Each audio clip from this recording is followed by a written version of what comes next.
This is my gay flag. Has anyone ever seen my gay flag? My bedroom is so gay.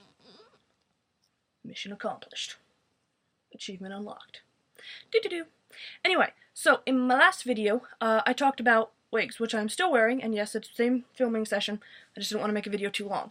I talked about wigs on eBay, and I wanted to get into that further, and ow, now my shoulder hurts. Why did I think sitting that would be a good idea? eBay is awesome. Now, people are going to tell you, professional cosplayers and stuff, are going to be like, oh no, don't buy on eBay, you're going to get scammed. Actually, chances are you're not.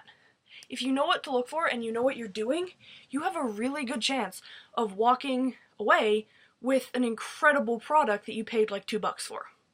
So here is my tips to eBay shopping. If I knew how to edit, I would edit in a cool thing there that said like, Logan's tips. Whee! I don't though. Somebody teach me how to edit. Anyway, first of all, make sure it's an adult size wig. In the description below of what the item is, make sure that size is adult, because if you get a kid wig, that's going to be a teeny tiny baby head that you won't be able to get over your elbow. Also, make sure it's a classic cap. A classic cap wig is, that's the good wig. That's when it has all the little squares and like netting and stuff. If you can find a lace front wig, that's even better, because those are what I call everyday wear wigs for cancer victims, people who can't grow hair for some reason, other things. A lace front wig is designed to look like hair. One of those is the absolute best, an everyday wear wig.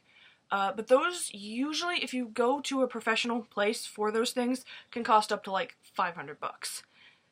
eBay, however, sometimes has them for a lot less, but again, you gotta play the games. The second one is cosplay wigs, which is what this is. And classic cap cosplay wigs are definitely a thing. A cosplay wig usually means it's meant to be used several times, but not every day. And then the lowest of the low is a Halloween wig, which are designed to be worn once, then tangle and go to hell.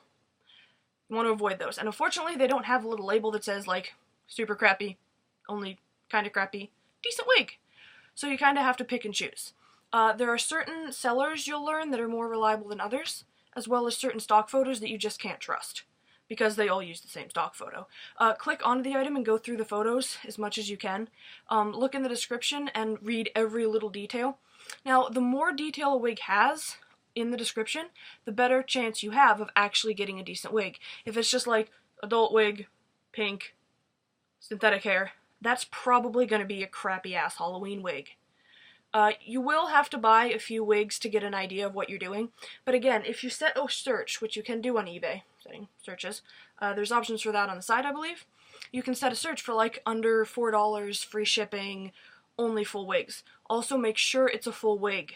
Sometimes they'll do this stupid thing where it's just ponytails or like bangs or something, so make sure it says full wig. And then, sorry, interlude there, and then you can check that constantly on your followed searches and be like, are there any new wigs? And you do kind of have to keep looking for what you want. If you absolutely have to have one, you can probably find it too for between $20 and $10. But if you pick and choose and play the game, you can get it for really, really cheap, but that does involve playing the game, which is following it till about the last hour and then seeing what it's at. And if it like goes up to $16, well then you're out. But sometimes a wig will stay at like $2 or 75 cents, and then you bid on it when it's almost done, and other people are going to bid back and forth, and you want to try and get, you can set your max bid too, and that can also help. I think that's about it, really. Again, keep in mind that colors in stock photos don't always translate. This was supposed to be chestnut brown, but it is ash black, which I'm actually okay with. I like the black better, but that's not the color it was advertised as. So just keep in mind that the color can vary. Make sure to get it big enough size, make sure it's a classic or lace front cap, and that's pretty much the most important stuff. And again, just get a feel for it, and you will succeed in fake hairlandia, or at least not fail too badly.